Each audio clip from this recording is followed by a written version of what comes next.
The National Works Agency reports that 151 roads were impacted island-wide, with landslides, fallen trees, flooded corridors, covered pavements, and breakaways, rendering many communities temporarily inaccessible.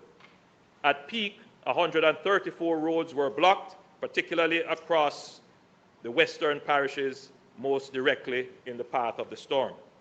I'm pleased to report that through urgent mobilization of national and private resources, more than 1/3 of the affected corridors have been cleared or reopened to at least single-lane access.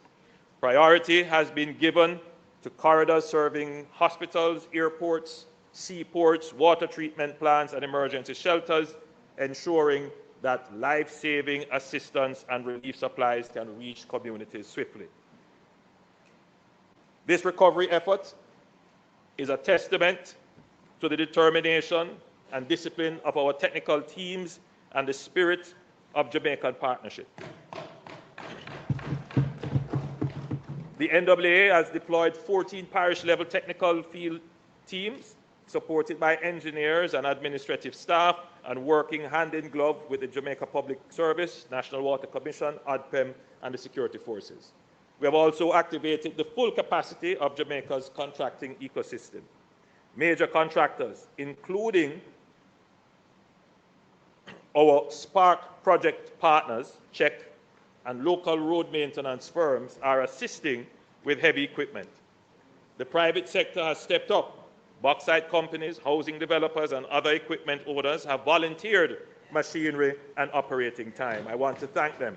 Community members armed with chainsaws and machetes have joined the effort, and we express our gratitude for their assistance in clearing some of our roads.